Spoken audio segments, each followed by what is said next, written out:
हमारे यहाँ बड़े बड़े समझदार लोग नफसियाती हो जाते हैं, बड़ी बड़ी समझदार ख़वातीन नफसियाती हो जाती हैं। मेरी सास बातें करती है, मेरी नंद बातें करती है, मुझे फलाना बातें करता है, मुझे फलाना। भाई बातें, जिसके मुंह में ज़ुबान है उसने बात तो करनी है। अब आपने क्यों ये दावा कर लिया है कि आप इतने ऊंचे चले जाएं कि आपको बात ही कोई ना करे? क्या हर्ज है इसमें? अगर कोई आपको बात कर दे तो क्या है हम? किसी ने कर ली तो फिर क्या हुआ? उसका इतना असर कबूल करना कि सारी रात सोना ही ना, परेशान हो जाना। और बाज लोग ऐसे हैं जिन्हें इतनी बातें नहीं होती जितनी उन्हें टेंशन होती है। यानी वो दो बंदे कोने में खड़े हैं तो मेरी ही बात कर रहे, और भाई वो इतना अहम नहीं है, उन्हें कोई और काम भी हो सकता है, तेरी बात ही उन्होंने करनी। बिला वजह लोग समझते हैं कि मैं बड़ा अहम आदमी हूं, वहां भी मुझ पर तबसरा हो रहा है, यहां भी हो रहा है। इस पहलू से बाहर आए, इस कम्प्लेक्स से निकल आए।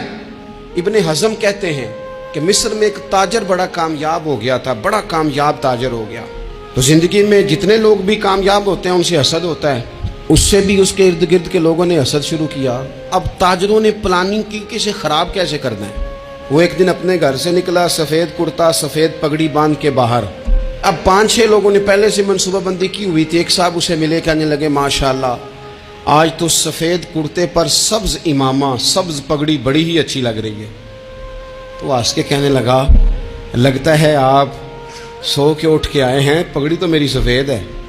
उसने कहा चलो पगड़ी तो सब्ज ही है, बाकी आप नहीं मानते तो आपकी मर्जी। वो आगे बढ़ा, तो अब क्योंकि प्लानिंग थी तो एक शख्स और मिला। उसने कहा क्या बात है, सफ़ेद कुर्ते पर आपका पीले रंग का इमामा क्या जचता है? उसने कहा यार को खुदा का खौफ कर। हंस के कहा क्या हो गया, तेरी ऐनक का नंबर तो नहीं तब्दील होने वाला हुआ? और भाई मैंने तो सफ़ेद कुर्ता और सफ़ेद ही इमामा बांधा है। अब 2-3 लोगों की दफ़ा तो वो मुस्कुराया, लेकिन वो ढेर सारे लोगों ने मनसूबाबंदी की थी। वो जब चौथे के पास गया तो उसने भी कहा कि क्या बात है सफ़ेद कुर्ते पर पीले रंग के इमामे की? उसने कहा पीला कहाँ है? अब वो गुस्से होने लगा। अब वो छठे के पास गया तो उसने कहा जनाब क्या बात है सफ़ेद कुर्ता और काला इमामा। अब वो गुस्से में इतना बावला हुआ कि पहले हंसा फिर रोया, फिर उसे समझ ना आई कि दुकान का ताला किस चाबी से मैंने खोलना है। बस वो शाम हुई तो उस बेचारे को बच्चों ने रोड़े मारने शुरू कर दिए। वो इतनी तकलीफ में आ गया कि लोग उसे पागल कहने लगे। क्यों? इसलिए कि लोग मनसूबाबंदी, अफवाह थी ना कि मेरी तबीयत खराब है, तो लोगों ने हाल पूछ पूछ कर बीमार कर दिया। लोगों की बातें, लोगों के तबसरे, लोगों के कमेंट्स। बोले इमाम शाफी फरमाने लगे लोगों की बातें पत्थरों की तरह होती हैं, ये रोड़ों की तरह होती हैं। अगर इन्हें कमर के ऊपर रख लोगे ना तो ये तुम्हारी कमर तोड़ देंगी, और अगर तुम इनको अपने पैरों के नीचे रख लोगे तो तुम्हारा कद ऊंचा हो जाएगा। बस दुनिया में वो लोग परेशान होते हैं जो लोगों की बातों को कंधों पर सवार कर लेते हैं। जो पैरों के नीचे रखे, जो पाँव के नीचे रखे, उनका कद। वो पुराने जमाने में ना आरिफ रूमी रहमतुल्लाह अलैह फरमाते हैं कि एक बैल गाय गिर गई थी कुएं के अंदर।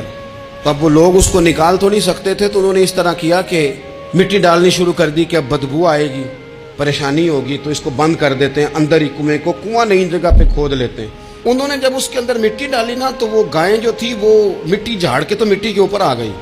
उन्होंने फिर मिट्टी डाली तो वो थोड़ी और ऊपर आ गई, और मिट्टी डाली तो और वो मिट्टी डालते गए और गाय वहां से कुएं से बाहर आ गई। लोगों ने दफन करना चाहा, वो बाहर निकल आई। और मेरे भाई लोग भी अपनी बातों में दफन करना चाहते हैं, लेकिन याद रखना जो चमकने वाले थे वो चमकते ही रहे। जिनको अल्लाह ने इज्जत दी थी उनकी घटाई कोई नहीं सका।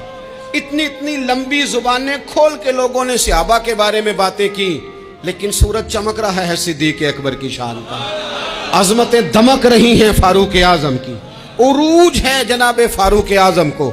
नगर नगर गली गली दुनिया अली अली करती चली जा रही।